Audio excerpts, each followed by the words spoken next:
반갑습니다, 여러분. 강생입니다. 자, 수능 특강 윤리 심화 보충 강의 9번째 시간입니다. 여러분들 8번째 심화 보충 강의 공부하고 오셨죠?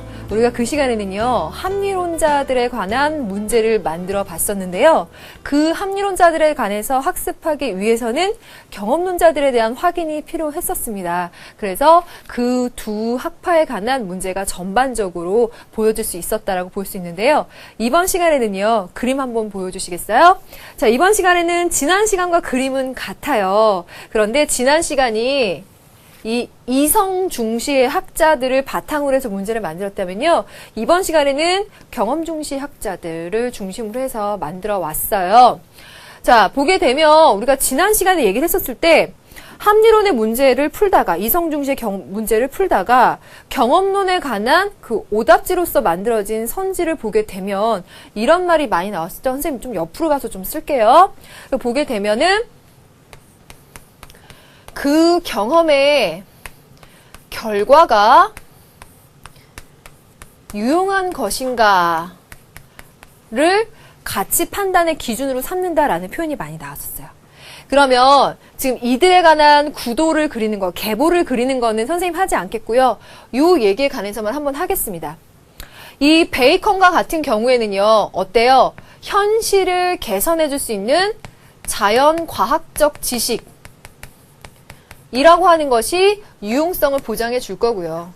그리고 흉 같은 경우에는 쾌감, 또 그 쾌감을 바탕으로 해서 사람들이 공감했을 때 승인되고 시인되는 것들, 이것이 바로 그가 생각하는 유용성의 맥락이 될 거예요. 그리고요, 벤담이나 밀 같은 공리주의자들이 봤을 때는 그야말로 공리를 달성할 수 있느냐라고 하는 행위의 결과가 유용성의 맥락에 들어가겠죠. 또 오늘요, 선생님 여기 그림에 넣진 않았는데 그 존 듀이의 실용주의에 대해서 얘기를 할 텐데요. 이 실용주의는 그야말로 그 지식이 현실을 개선할 수 있는 실용성을 갖고 있느냐가 또 그 유용성이 될 겁니다. 여러분들, 이 감각적인 경험의 결과가 유용성을 갖고 있느냐라는 맥락에서 이 경험론자들을 모두 포괄해서 물을 수 있는 그 하나의 선지가 됐었다는 거 기억하시면서 그들에게 각각은 무엇인가를 복습을 해보세요. 자, 그런 의미에서 또 이들에 대한 구도를 보시면 될 것 같고요. 그래서 오늘은 이들에 대한 필수 자료, 그리고 기출 문제, 그리고 선생님이 만들어 온 문제를 보도록 하겠습니다. 물론 이들에 대해서 볼 때는 이들에 대한 전반적인 이해도 꼭 필요한 거 아시죠? 그래서 이번 시간까지 하시면 문제가 많지는 않더라도 여러분들이 합리론과 경험론을 총망라할 수 있는 시간, 근대 사상가에 대한 시간까지 가겠습니다. 단, 이 존 듀이는 현대 사상가에 나오는데 선생님이 경험론의 맥락에서 이번 시간에 넣었습니다. 그거 알아두시고 보도록 할게요. 자, 그러면 첫 번째 필수 자료부터 보도록 하겠습니다. 화면 볼게요. 91쪽 펴보세요. 91쪽에 보면은요, 벤담의 양적 공리주의와 밀의 질적 공리주의 나와 있습니다. 가와 나로 나눠지는데요. 선생님이 봤을 때는 이 지문은 그래도 비교적 공리주의를 얘기할 때는 많이 알려진 지문이라고 볼 수 있어요. 하지만 워낙에 잘 다루어지는 주제와 지문이니까 이번 참에 또 한번 학습을 하도록 합시다. 가번, 각 행위가 각 개인과 관련해서 지니는 좋은 성향의 정도를 표시하는 수치들을 모두 더하면 그 행위가 전체와 관련해서 지니는 좋은 성향들을 파악할 수 있을 것이다. 사실 선생님은 딱 여기까지만 읽고 나서도 이게 누군지 알겠죠? 뭘 가지고 누구라고 생각해 보세요 라고 하는 거 벌써 막 말하고 싶어요. 그런데 한 문장 끝까지 읽으려고 왔는데 보니까 어때요? 이것이 좋은 것인지 아닌지, 그러니까 선인지 악인지라는 가치 판단을 하려고 했을 때 어떻게 각 개인과 관련해서요. 각 개인. 그러니까 이거는 절대적인 진리를 찾는다라기보다는 개인적이고 상대적인 진리 간에 가깝다라고 볼 수 있어요. 왜? 경험을 근거로 하기 때문이에요. 그래서 이 공리주의의 맥락을 쭉 올라가 보면 그 메뉴에 누가 있어요? 소피스트들이 있잖아요. 상대주의적 진리관을 가진 사람들이 있죠. 그런 의미에서 이 개인이라는 단어만으로도 이 범주를 다 가지치기를 해서 이게 어디로 가고 있을 거다라는 게 보여져요. 그 또 하나가 그 좋은 성향의 정도를 뭘로? 수치로 나타낸대요. 그것을 좋은 성향을 수치로 나타낸다 라고 쾌락이라는 단어가 나오지 않았지만 그걸 수치화시킨다. 그래서 계산할 수 있다 라고 말하는 것 자체가 이건 벤담의 냄새가 확 나는 거예요. 그래서 선생님과 훈련이 많이 된 친구들은 한 문장을 채 읽기도 전에 공리주의 중에서도 벤담까지 사실은 가요. 그래도 더 읽어보겠습니다. 다시 이 행위가 각 개인과 관련해서 진이는 나쁜 성향의 정도를 모두 더하면, 계산하면 그 행위가 전체와 관련해서 진이는 나쁜 성향도 파악할 수 있다. 반대 얘기들을 하는 거니까 똑같은 맥락이에요. 이 둘을 비교하여 차감했을 때, 계산했을 때 쾌락 쪽이 남는다면, 드디어 쾌락이라는 말이 나왔어요. 쾌락 쪽이 남는다면 그 행위는 관련자 전체 또는 개인들이 모인 사회와 관련해서도 일반적으로 좋은 성향을 지닌 것이 될 것이며, 지금 여기에서 이 사람이 공리주의라고 하는 냄새를 확 풍겨줬어요. 어떻게? 그 쾌가요, 사회와도 관련이 된다면, 즉 공리에도 영향을 줄 수 있는 것이라면 그걸 일반적으로 좋은 성향을 될 것으로 우리가 받아들일 수 있다. 공리라는 사회적인 차원에서의 이익을 부각시키고 있는 거예요. 만일 또 반대로 고통적이 남는다면 그 행위는 동일한 사회와 관련해서 일반적으로 나쁜 성향을 지닌 것이 될 것이다. 선생님이 이렇게 딱딱 체크해본 부분들을 그냥 넘기지 마시고 한번 보게 되면 공리주의, 그 중에서도 벤담이라고 하는 것을 보여주는 단서가 모두 다 들어가 있어. 벤담 단서 나왔죠? 그래서 이렇게 하나하나 공부하실 때 단순히 암기하거나 무턱대고 들어가는 것이 아니라 차근차근 맥락을 살펴보는 친구들은 그야말로 고득점의 문제에 응용을 잘 할 수 있을 거예요. 그럼 나를 보겠습니다. 어떤 종류의 쾌락은 다른 쾌락보다 훨씬 더 바람직하다고, 또한 한층 더 가치가 있다는 사실을 인정하는 것은 공리성의 원칙과 조금도 어긋나지 않는다. 상당히 많이 알려졌던 지문이에요. 지금 이 지문 자체 여기 읽어보면 이 사람은 질적 공리주의를 말하고 있다는 게 보이죠. 그럼 어떻게? 양적인 공리주의. 양적 공리주의는 벤담이 말하고 질적 공리주의는 밀이 말하잖아요. 그런데 벤담은 쾌락을 수치화시켜서 계산을 하죠. 이렇게 쾌락을 계산할 수 있다라고 하는 것은 모든 쾌락은 다 같다, 질적으로 동일하다라고 보니까 그 기본적인 전제하에서 그것들을 계산을 해버릴 수 있는 거예요. 반면에 밀이라고 하는 사람은 그것에 대한 비판적인 생각을 갖고 어떤 것은 좀 더 질적으로 높고 어떤 건 좀 더 질적으로 낮다라고 하는 차이를 둬야 된다라고 보는 거예요. 그랬을 때 벤담이 보자면 그렇게 말하는 너의 주장은 공리주의의 원칙에 어긋난다라고 비판을 할 수 있어요. 그랬더니 아니다. 이건 공리주의 원칙에 어긋나지 않는다라고 반박하는 거예요. 왜냐하면 다른 모든 것들을 평가할 때는 양뿐만 아니라 질도 평가하면서 왜 쾌락을 평가할 때는 유독 양에만 의존해야 되느냐. 그거 불합리하다. 쾌락에도 질이 있다는 걸 우리 인정하고 조금 더 높은 쾌를 추구해야 된다는 걸 인정하자. 왜? 인간에게는 도덕성이라고 한다거나 인간성이라고 하는 것이 있어서 동물과 같은 양적으로 많은 쾌락만 보장한다고 해서 인간이 그걸 추구하지는 않는다. 그렇지 않느냐라고 하면서 반박하고 있는 밀의 입장인 거죠. 그래서 벤담과 밀의 공리주의 얘기가 나왔고요. 이런 것들이 문제로 만들어지자면 선생님 지난 시간에 힌트를 드렸죠. 뭐 칸트 같은 사람들과 얘기를 할 수도 있을 거고요. 구두로 한번 써볼게요. 칸트와는 차이점을 만들기에 좋아요.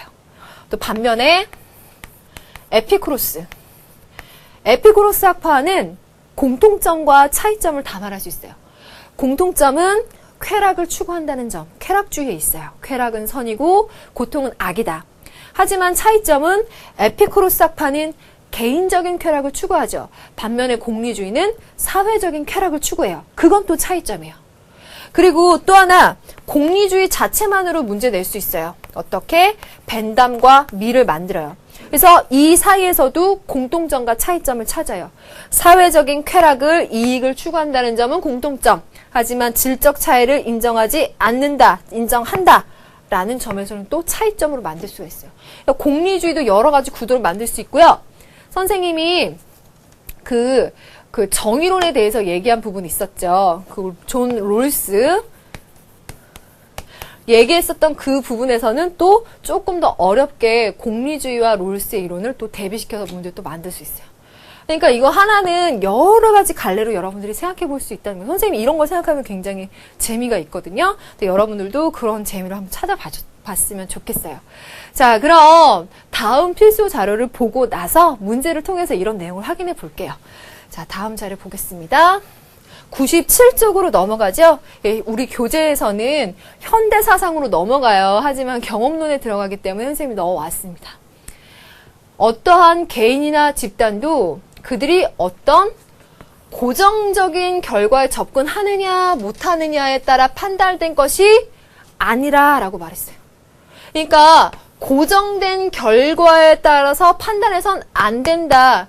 고정된 결과라고 하는 것은 절대적인 어떤 기준이 있다라고 보는 거잖아요.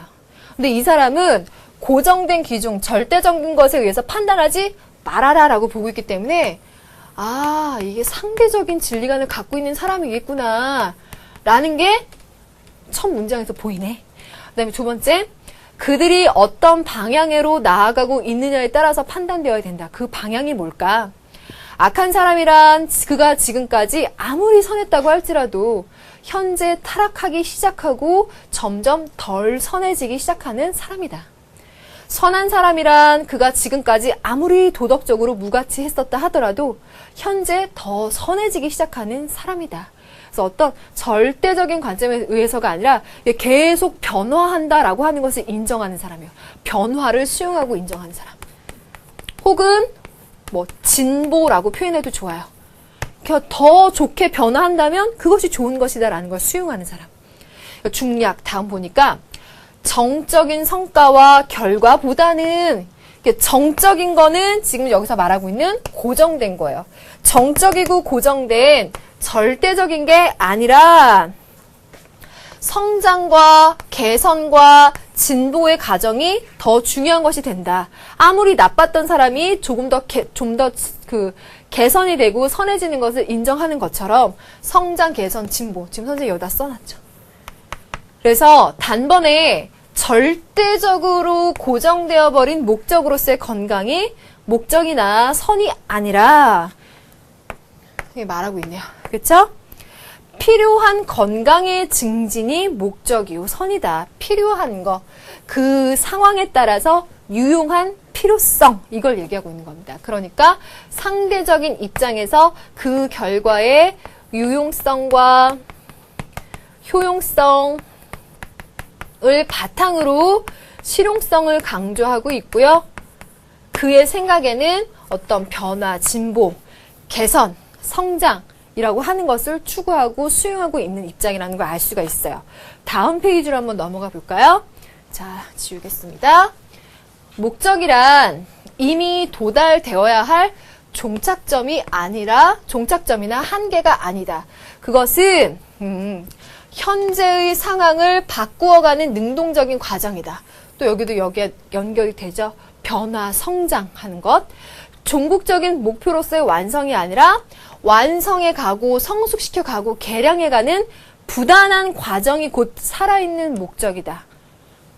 정지, 근면, 절제, 정의도 건강, 부학식과 마찬가지로 도달해야 될 고정된 목적이라고 표현되었던 때와는 달리 소유해야 할 선이 아니다. 이러한 것들은 경험의 질에 있어서의 변화의 방향이다. 성장 그 자체만이 유일한 도덕적인 목적인 것이다. 그래서 성장 그 자체. 그래서 지금 선생님 여기 지금 지워졌는데요. 변화, 진보, 성장이라고 하는 것을 중시하고 있구나라는 게 이 두 번째 문장에서 또 강조가 되네요. 그래서 여기 또 경험에 있어서의 변화, 경험이라고 하는 것도 얘기하고 있죠. 그래서 이 실용주의 같은 경우에는 그 경험론의 맨 끄트머리에 우리 교과서에서 다뤄지고 있습니다. 존 듀의 지문인데요. 존 듀의 지문 같은 경우는 실용주의 입장에 있어서 좀 우리가 그래도 비교적 알아내기 쉬운 것 중에 하나예요. 그렇긴 한데 이 지문의 맥락이 상당히 이렇게 같은 부분에 대한 얘기를 이렇게 추론을 할 수 있게끔 잘 구성이 되어진 것 같아서 여러분들 잘 봐두시면 좋을 것 같아요. 자, 그러면 우리 경험론 부분에서 찾아볼 만한 우리 교재 필수 자료 2가지는 이렇게 해서 다 봤고요. 이 자료를 바탕으로 해서 선생님과 기출문제 그리고 선생님이 만들어 온 문제 풀어보도록 하겠습니다. 자, 문제 한번 보겠습니다.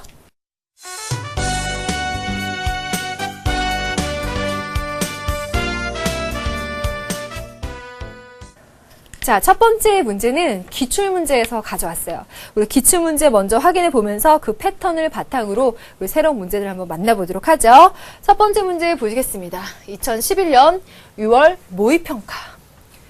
11학년도 모의평가니까 따끈따끈한 문제인데 모의평가에서 시도가 됐었던 이 문제는 바로 뭔가 볼게요. 자, 발문에서의 단서. 어디? 근대서양. 갑의 입장에서 문제 상황 속에 PC에게 해줄 수 있는 조언으로 가장 적절한 것은 그래서 이런 형태의 문제는 그 수능에서 이제 고정적으로 자리를 잡아가고 있는 문제 유형 중에 하나다. 갑, 쾌락을 가져오는 행위가 윤리적 행위다. 쾌락이 선이다 라고 가겠네요. 그러면 쾌락주의라는 것은 알겠어. 그런데 쾌락주의는 우리가 배운 바에 의하면 개인적인 쾌락주의와 사회적인 쾌락주의가 있기 때문에 끝까지 조심해서 읽어봐야 돼요. 근데 사실은 여러분들 똑똑하고 눈치가 있다면 이거는 개인적 쾌락주의는 아니에요. 왜? 발문에서 근대라고 말했잖아요. 근대. 개인적인 쾌락주의는 고대 서양 사상 헬레니즘 에피쿠로스에서 나오는 거예요. 그러니까 에피쿠로스를 문제로 만들고 싶었다면 발문에서 고대 서양 사상이라고 표현했어야지 근대 서양이라고 말하면 안 돼요. 그러니까 여러분 발빠른 여러분들은 여기서부터 이게 쾌락주의 대 근대 서양이니까 사회적 쾌락을 얘기하는 공리주의겠다라는 게 감이 오면 고맙겠지만 그래도 한번 읽어볼게요. 측정된 쾌락의 양이 크면 클수록 그 행위의 도덕적 가치는 더 크다. 쐐기를 박아주죠. 쾌락을 측정한대요. 그리고 그 양이 크면 클수록 더 옳다라고 받아들인대요. 쾌락을 수치화시켜서 계산한다. 모두 질적으로 같기 때문에 양이 많은 것에 대해서 더 옳은 것으로 받아들이겠다. 그러면 벤담. 근데요. 출제되고 있는 문제들을 보면 이게 꼭 벤담인지 밀인지가 중요하게 작용되는 문제가 있기도 하고 공리주의라는 차원에서 해결되는 문제가 있기도 해요.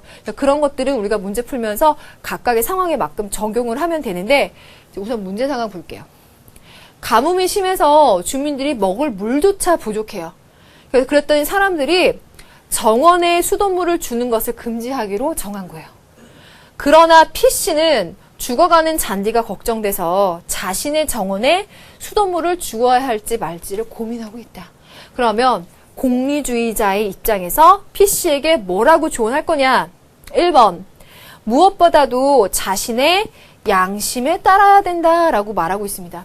뭐 양심 같은 거, 그 양심이 도덕 자체에 대한 존중으로서 자신의 행위의 경륜을 형성하고 있는 것, 뭐 이런 거라면 칸트 같은 경우에 만들어질 수 있는 선지라고 할 수 있는데 그 공리주의 같은 경우에 양심에 따라 판단해라, 행동해라 라고 하지는 않겠죠. 2번, 주민들이 얻게 될 쾌락의 질을 고려해야 된다. 주민들이 얻게 될 쾌락, 그러면 사회적인 쾌락이라는 맥락은 잘 갔어요. 하지만 쾌락의 질을 고려하라고 했죠. 벤담은 쾌락의 질을 고려하지 않고 양이 크면 클수록 도덕적 가치는 더 크다고 봤어요. 그렇기 때문에 2번은 이 부분에서 삐끗한 거죠. 그러니까 이 문제는 벤담이라는 걸 꼭 알아야만 돼. 밀과의 차이점까지 물어보고 있는 문제예요. 똑똑한 문제예요. 그럼 3번, 잔디 그 자체의 내재적 가치를 존중해야 된다. 모든 생명체가 내재적인 가치를 갖고 있다라고 존중해라 라고 하고 있는 건 생명을 소중하게 보는 입장에 들어가게 되겠죠. 그것은 공리주의가 얘기하고 있는 것과는 관련성이 없네요. 그럼 4, 5번을 봐야 되겠죠? 주민 합의와 상관없이 신의 섭리에 따라야 된다. 만약에 그 신의 섭리가 인격신이라고 한다면 중세 철학 될 거고 그 신이 자연 법칙으로서의 신이라고 한다면 스토와 스피노자 가능성까지 볼 거고 어쨌든 공리주의와는 전혀 상관이 없어요. 그럼 5번이 정답이겠는데 주민들에게 최대 이익이 주어지도록 해야 한다. 그래서 최대 이익 그리고 사회적인 최대 이익이라고 하는 공리주의자, 벤담이라고 하는 공리주의자가 합의할 수 있는 부분은 5번밖에 없겠죠. 그래서 정답은 5번을 선택해 주셔야 되고 이 문제에서의 관건은 이 5번을 선택하시되 아까 말했던 밀이라고 하는 사람을 제외할 수 있는 이유를 여러분들이 제시할 수 있어야 100% 완벽하게 푸는 문제가 돼요. 자, 그러면 기출문제 하나 풀어봤습니다. 이제부터는 선생님이 준비한 문제를 풀어볼 거예요. 자, 봅시다. 문제, 발문. 단서 있나요? 없습니다. 발문에서 단서 안 줬어요? 갑과 을을 보도록 하면은요, 선생님의 의도는 갑과 을을 공통된 주제로 삼아서 만들어보고 싶었어요. 그 주제는 국가입니다. 그 국가에 대해서 갑과 을이 각각 어떻게 다르게 말하고 있는지 봅시다. 국가는 인간을 외부의 침입과 상호 간의 상해로부터 보호하기 위해서 수립한다. 그럼 이것을 보면서 자연 상태에 있는 인간은 만인 대 만인의 투쟁 상태, 굉장히 불안한 상태인데 그것으로부터 보호하기 위해서 사회 계약을 맺어서 국가가 형성된다라는 게 신속하게 유추가 되면 좋겠네요. 하지만 더 읽어봅시다. 이를 위한 유일한 방법은 그들 모두의 권력과 힘을 하나의 인물 또는 특정한 집단의 사람들에게 부여해서 그들 모두 의사에 따른 다수의 소리를 단일 의사로 만드는 것이다. 그래서 지금 이 얘기를 들어보면요. 모든 인간에게는 자연권이 있잖아요. 이것을 국가에게 전면 양도하는 거예요. 그럼 이 국가는 거대한 권력을 가지게 되겠죠. 리바이어든.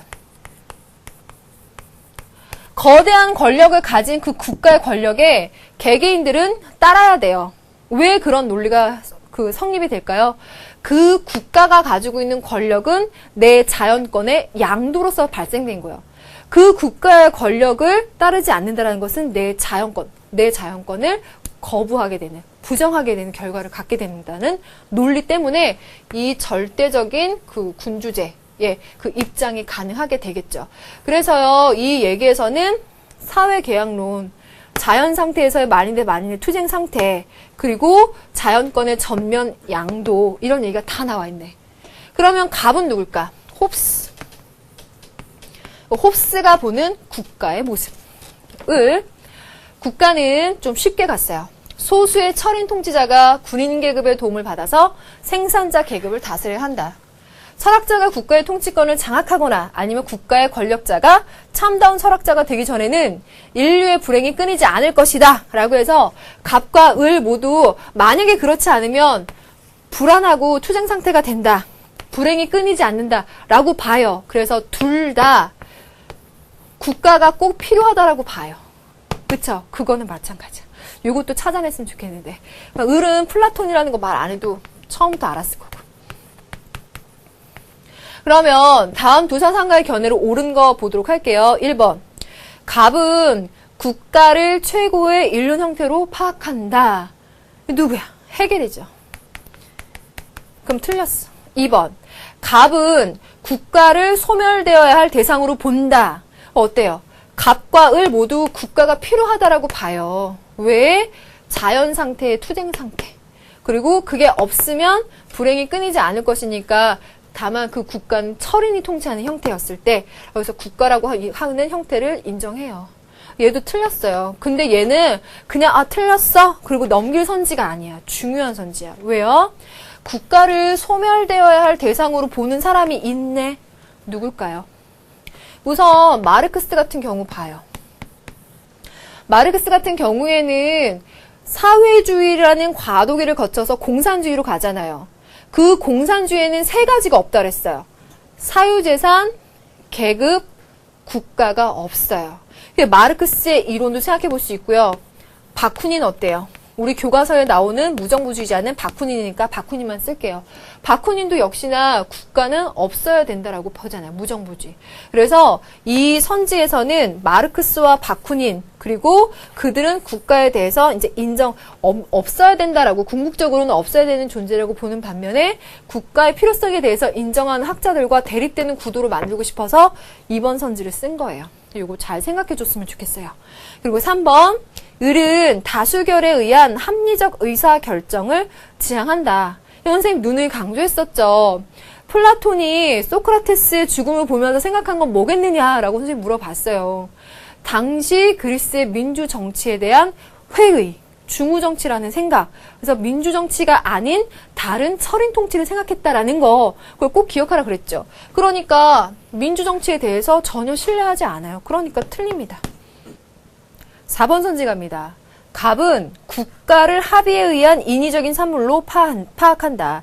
그래서 사회 구성원 간의 자연상태 불안을 종식시키기 위해서 합의를 하게 되죠. 그렇게 만든 인위적인 산물이다라고 파악하는 것은 갑에게서 맞는 설명이 됩니다. 그래서 사회계약서를 얘기하고 있는 홉스에게서 맞는 설명 4번 정답이 되겠고요. 5번으로 가볼게요. 갑과 을은 국민에 의한 직접 통치를 주장한다라고 말했습니다. 국민에 의한 직접 통치라고 말했을 때요. 국민에 의한 것이냐라고 했을 때 특히 을을 보세요. 을은요. 철인 통치를 얘기하고 있죠. 그 철인 계급 외에 수호자 계급, 생산자 계급이 각각의 역할에 대해서 엄격한 구분이 이루어져 있어요. 그렇기 때문에 국민에 의한 직접 통치도 아니고 그 서로의 역할 구분이 있고 철인 통치가 맞아요. 그 반면에 사회계약서를 얘기한 사람 중에서 루소 같은 경우에는 직접 민주정치를 얘기하긴 하죠. 하지만 홉스에게서는 맞는 경우가 아니라고 볼 수 있고 자연권을 국가에게 전면 양도했다라고 하는 설명도 여기서 여러분들이 유추해낼 수 있으니까 아니라고 보셔야 돼요. 이 지문은요, 이 문제 같은 경우에는요, 선생님이 이렇게 홉스와 플라톤의 구도로 국가라는 주제로 만들었습니다. 근데 이렇게 축약을 했는데 이 이유는 이번 강의가 경험론에 관한 것이기 때문에 홉스도 구성하고 싶었고 거기에 관한 국가로서 홉스를 집어넣었기 때문인데요. 사실 이건 선생님이 또 더 다른 문제로도 얼마든지 만들 수 있을 것 같아요. 아까 잠깐 언급드린 부분인데요. 바로 국가라는 주제예요.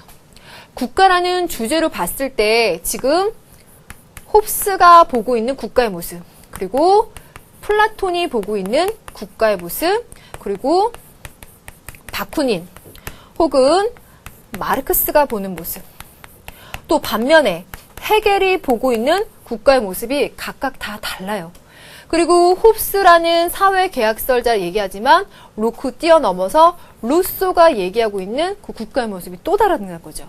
그래서 여기에 관해서 여러분들이 봤을 때 그 서양 철학에서 각각의 사람들이 지금 다 나오고 있잖아요. 그런데 이 서양 철학자들을 총망라할 수 있는 그 국가라는 주제로 엮었을 때 이거 충분히 문제로 많이 만들어질 수 있겠다라는 아이디어가 떠오르더라고요. 그래서 여러분들도 이런 것들을 한번 유의 깊게 보시면 좋을 것 같고요. 앞으로 강의가 진행되면서 좀 더 고득점의 문제로 좀 더 다가갈 때 선생님이 이런 주제에 대해서 더 많이 말씀드릴 기회가 올 것 같습니다. 자, 그런 점에서 이번 문제의 그런 그 힌트를 한번 받아보시고 윤리 문제 이렇게 더 넓게 보면 더 재밌고 더 고득점이 되는구나 라는 생각을 가지셨으면 좋겠어요. 물론 여기에서 또 하나 힌트를 드리면 국가의 필요성을 인정하는 사람, 그렇지 않은 사람, 또 통치를 할 때 누가 국민들이 통치를 해야 되느냐, 누군가가 절대 권력을 갖고 해야 되느냐 입장이 각각 나눠지는 아주 흥미로운 주제입니다.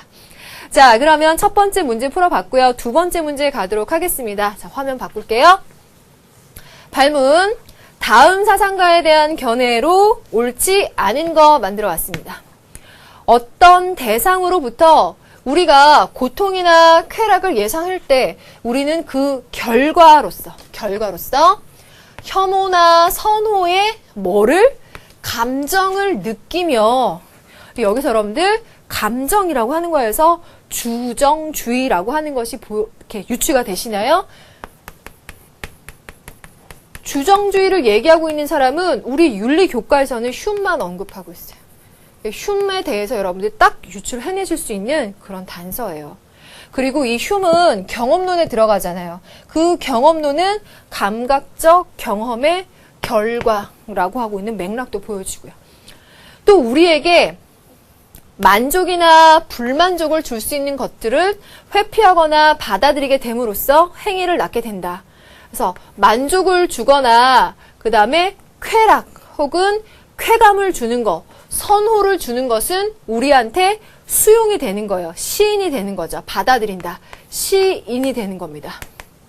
반면에 우리한테 불쾌감을 주거나 고통을 주거나 혐오를 주게 되면 그것은 도덕적이지 않은 행위다라고 우리한테 거부를 당하게 되죠. 사회적인 차원으로까지 가게 되는 거예요. 그래서 이와 같은 관계를 밝히기 위해서 인과적인 추론이 발생하며 이러한 추론의 결과가 변함에 따라서 우리의 행동도 변하게 된다.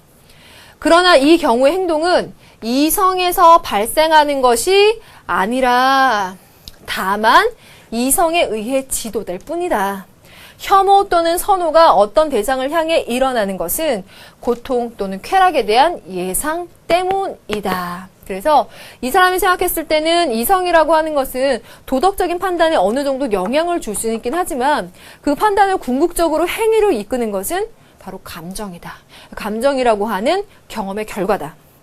그리고 그것이 그 도덕적으로 옳은 것이다. 쾌감을 가져오기 때문에 옳은 것이다 라고 받아들이는 것은 개인적인 차원에서도 설명 가능하지만 사회적인 차원에서도 설명 가능하다. 왜? 사회적인 공감을 불러일으킨다면 그렇다는 거죠. 그래서 흉에 대해서 여러 가지로 설명을 더 드릴 수 있겠는데 이건 선생님 본 강의에서 이미 많이 말씀드렸기 때문에요. 더 얘기하진 않겠습니다. 자, 그럼 이 정도 얘기하면서 흉에 대한 설명으로 옳지 않은 거 골라볼게요. 1번 선지. 도덕적인 판단은 개인의 차원에서만 이루어진다. 그래서 선생님이 이걸 오답지를 만든 거야. 틀린 거 보이시죠? 개인의 차원에서 이게 혐오가 된다. 선호가 된다.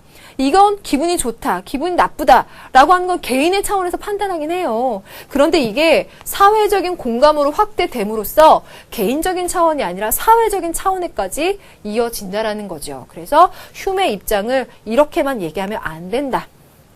2번, 공감을 통해 쾌감을 느끼는 것이 선이다. 그래서 흉의 입장에서 봤을 때는 가치 판단의 기준은 공감, 그리고 그 중에 선이 되는 건 쾌감이 된다. 2번 정답. 그럼 3번, 도덕적인 구별은 도덕적인 감각에서 나온다. 옳지 않은 거잖아요. 그러니까 1번이 옳지 않은 거고 2번 맞는 거고 3번 도덕적인 구별은 도덕적 감각에서 나온다. 도덕감. 흉한테 맞는 설명이죠. 그러면 나머지 2개 선지 더 볼게요. 도덕은 정념보다는 이성에 관계한다 라고 말하고 있습니다. 정념보다는 이성에 관계한다. 어때요? 흉 생각에서는 이성에서 발생하는 것이 아니다 라고 말했잖아요. 그러니까 이성에 관계하는 것이 아니라 감정적인 영역에 발생해요. 얘도 틀린 것이네요. 자, 그럼 5번 보겠습니다. 도덕은 시인의 감정을 주는 것이다. 선생님 아까 여기 시인이라는 말을 썼는데요. 받아들여질 수 있는 그런 시인의 감정을 주는 것이 도덕적인 것이다 라고 보고 있습니다. 그래서 흉에게서 맞는 것을 여러분들이 이렇게 구분을 해보시면 되겠습니다. 그래서 이 문제가 요구하는 옳지 않은 걸 찾아보자. 그런다면 지금 얘기하고 있는 4번 그리고 앞에서 얘기했었던 1번 2가지가 옳지 않은 설명이죠. 그래서 1번, 4번 선택해 주시면 되겠습니다. 자, 그래서 2번까지 풀어봤고요. 세 번째 문제로 넘어갑니다. 다음 화면 볼게요. 갑사상가에게 을사상가가 제기할 비판으로 옳은 것은 을사상가가 제기할 비판으로 옳은 것은 자, 갑부터 볼게요. 어떤 대상으로부터 우리가 고통이나 쾌락을 예상할 때 우리는 그 결과로서 혐오나 선호의 감정을 느끼며 라고 말하고 있죠. 자, 이거 방금 말했었던 흉이에요. 그러면 선생님이 이 문제에서는 흉과 다른 학자의 구도를 만들고 싶다는 의도예요. 그럼 을을 봐야 될 텐데 자연의 모든 것은 법칙에 따라서 움직인다. 오직 이성적인 존재만이 법칙에 대한 표상에 따라, 즉 원칙에 따라 행위하는 능력을 갖는데 이것이 의지다. 법칙에 따라 행위하기 위해서는 이성이 요구되기 때문에 의지는 바로 실천적 이성인 것이다. 그래서 을은요, 칸트. 여러분 다 익숙한 지문인데 이 문제는 선생님 지난 시간에 칸트와 관련해서 공리주의도 넣었었고 다른 학자들과 넣어서 칸트 문제를 쭉 만들어 왔었죠. 그 중에 하나로 이번 시간 하나 떼어서 칸트와 흉을 엮는 거예요. 이것도 가능하거든요. 그랬을 때 칸트가 흉에게는 뭐라고 얘기할 수 있을까? 사실 맥락은 같아요. 경험론을 얘기하고 있는 사람에게 칸트라고 하고 있는 이상적인 도덕 법칙을 강조하는 사람이 뭐라고 제기할까라는 겁니다. 기억번. 인간의 감정이나 정념을 도덕의 근거로 삼지 말아라.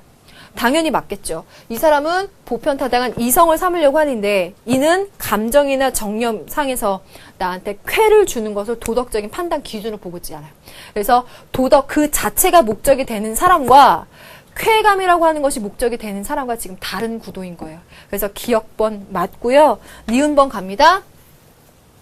인간의 이성은 기억번 맞고 인간의 이성은 도덕적인 삶의 주된 기반이라고 하기 어렵다.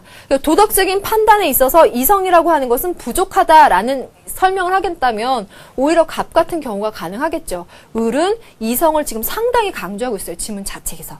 니은은 틀렸고요. 디귿번. 쾌감은 인간이 추구해야 할 궁극적인 목적이라고 할 수 없다. 어때요? 맞죠? 이는 쾌감을 추구하고 있는데 그것 자체는 궁극적인 목적이 될 수 없다라는 측면에서 디귿번 맞아요. 선생님이 여기에다가 행복이라는 단어도 생각했거든요. 어떤 의미에서 행복, 쾌감, 유용성이라고 하는 목적을 달성하기 위한 수단이 그런 행동이 될 수 없다. 판단 기준이 될 수 없다라고 하는 거는 칸트의 입장에서 보자면 모두 다 넣어서 만들 수 있는 구도가 돼요. 선생님 대신에 쾌감이라고 하는 그냥 명확한 휴맥에서 맞는 용어로 바꿔봤습니다. 자, 디귿도 맞고요. 그럼 리을 자유의지를 도덕적 행동을 가능하게 하는 근거로 볼 수 없다라고 하고 있는 것은 지금 칸트가 흉에게 할 제기되는 그 비판적인 요소와는 전혀 상관이 없어요. 그래서 리을번도 틀렸습니다. 정답은 기억과 디귿만 체크해 주시면 되겠습니다. 자, 문제 3번. 칸트와 흉의 구도. 칸트라고 하는 사람은 참 여러 사람과 엮일 수 있겠구나라는 그런 가능성을 보여드렸습니다. 그러면 문제 4번으로 갈게요. 자, 문제 4번. 다음 두 윤리 사상의 공통점으로 가장 적절한 것은? 여러분들 그거 눈치챘나요? 수능 문제에서요, 두 학자 간의 차이점 얘기하는 것보다 공통점 얘기하는 게 사실은 더 어려운 문제일 수 있거든요. 근데 이 문제는 그렇게 어렵게 만들진 않았어요. 한번 보세요. 한 행위가 각 개인과 관련해서 좋은 성향의 정도를 표시하는 수치들을 모두 더하면 그 행위가 전체와 관련해서 지니는 좋은 성향들을 파악할 수 있을 거다. 이게 뭐라 그랬죠? 쾌락의 수치를 얘기하고 있으니까 쾌락이라고 하는 단어는 나오지 않았지만 그 쾌의 수치를 계산해서 더 많은 양이 나오는 것을 추구하는 벤담의 입장이다라고 하는 거 우리가 배웠었어요. 다시 이 행위가 각 개인과 관련해서 그 반대 맥락을 쭉 얘기하고 있습니다. 이 둘을 비교하여 차감했을 때 쾌락 쪽이 남는다면 전체 또는 개인들이 모인 사회와 관련해서도 일반적으로 좋은 성향을 갖게 된다라고 말하고 있어요. 그래서 쾌락주의자이되 개인적 쾌락뿐만 아니라 그 사회적인 쾌락으로까지 가는 공리주의이되 그 쾌락을 양적으로 계산하는 벤담이다. 다시 복습됐죠? 그럼 나번으로 가겠습니다. 어떤 종류의 쾌락은 다른 쾌락보다 훨씬 더 바람직하고 가치 있다고 인정하는 사실은 쾌락의 원리와 조금도 어긋나지 않는다. 왜 질은 고려하지 않느냐? 미일이죠. 그럼 이 문제는 공리주의자 벤담과 미일의 차이점은 양적 공리주의냐 질적 공리주의냐, 쾌락의 질적 차이를 인정하느냐 인정하지 않느냐 요거예요. 그런데 공통점은 뭐냐라고 바꿔서 물어보면 선지 볼게요. 인간 본성의 이성적인 측면을 강조하겠어요? 감각적 경험의 결과 쾌를 가져오는 거, 이익을 가져오는 거, 공리를 가져오는 거 더 중시하겠죠. 감각적인 쾌락보다 정신적인 쾌락을 중시하겠어요? 이렇게 말하면 벤담과 밀의 구도라면 둘의 차이점을 물어보는 선지에서 밀을 설명하는 선지가 될 가능성이 있죠. 어쨌든 정답은 아니에요. 개인적인 쾌락보다 사회적인 쾌락을 강조한다라고 하는 것은 이게 정답이죠. 그럼 이 구도는 사실 개인적인 쾌락을 강조하는 에피쿠로스 학파에 비해서 사회적 쾌락을 강조하는 공리주의의 그 공통된 그 성향을 말할 수 있는 정답이라고 볼 수 있어요. 그럼 4번. 금욕적인 삶을 통한 마음의 평화를 추구하는가라고 하면 스토아파에서 굉장히 잘 나오는 선지로서 가능하고요. 직관적인 통찰을 통해서 인생의 본질을 찾는다라고 하고 있는 5번 선지는요. 공리주의가 얘기하고 있는 것과는 전혀 관련성이 없죠. 그래서 5번도 빼주시면 되겠어요. 그래서 정답은 3번 체크해 주시면 되겠습니다. 자, 그럼 선생님이 준비한 마지막 문제로 가보도록 하죠. 화면 볼게요. 다음 사상가의 입장으로 옳은 것을 모두 골라라 라고 말하고 있는데요. 자, 지문 여러분들 눈에 익죠? 당연히 여러분들 익숙하셔야 되는데 어떠한 개인이나 집단도 그들이 어떤 고정된 결과에 접근하느냐 못하느냐에 따라 판단될 것이 아니고 방향에 대해서 판단되어야 하는데 그 방향이 뭘까요? 성장과 개선과 진보의 과정이 바로 그 방향이 되어야 된다는 거예요. 그래서 단번에 절대적으로 고정되어 버린 목적으로서 설정할 것이 아니라 그 유동성 있게 필요에 의해서 혹은 우리한테 실용적인 결과를 줄 수 있는 것이 판단의 기준이 되어서 그것이 성장, 개선, 진보를 해갈 수 있다라면 우리가 도덕적인 것으로 받아들일 수 있다라고 하는 상대주의. 그리고 상대주의 중에서도 실용주의적인 입장에서 그 유용성을 얘기하고 있는 존 듀의 입장이에요. 그에 대한 것으로 옳은 것을 골라보래요. 기억번, 본래적인 가치와 도구적인 가치를 구분해야 된다라고 했는데 이런 실용주의적인 입장에 의해서 본다면요. 현실에 유용하고 필요하고 그것이 진보를 줄 수 있는 그런 결과를 가져다 준다면 우리는 그러한 가치들도 받아들일 수가 있는 거예요. 옳은 것으로서 받아들일 수가 있는 거기 때문에 기억선지 맞지 않고요. 니은선지, 지식은 상황과 관계없이 그 자체로 가치를 지닌다. 그 자체로 가치를 지닌다. 그래서 기억과 니은을 보게 되면은요. 본래적 자치, 도덕의 그 원래적인 가치, 그리고 니은에서 마찬가지로 도덕이라고 하는 거, 지식이라고 하는 거, 그 자체로서 절대적으로 가치를 지닌다라고 하는 것은 아까 강조를 드리고 있는 상대적인 입장과는 다르죠. 그래서 같은 맥락에서 기억과 니은은 제외를 하시면 되겠고요. 디귿번 보겠습니다. 실제의 결과에 비추어서 진리 여부를 판단할 수가 있다. 그래서 경험의 결과가 실제적으로 유용하냐에 따라서 판단하는 거니까 실용주의를 충분히 설명해주고 있죠.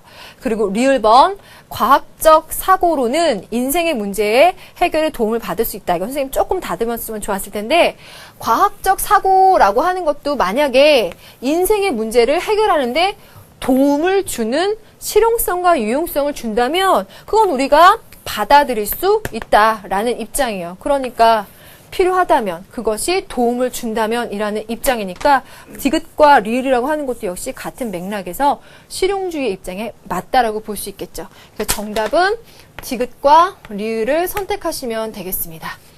자, 이렇게 해서요, 선생님이 이번 시간에 경험론에 관련된 문제들에 대해서 만들어서 여러분들과 함께 해결을 해봤고요. 필수 자료도 봤습니다.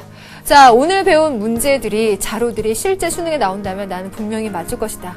항상 말씀드리지만 자신감을 갖고 우리 열심히 공부하고 마무리를 지으도록 합시다. 이번 시간 수고 많았고요. 우리 다음 시간에 보도록 해요. 자, 고맙습니다.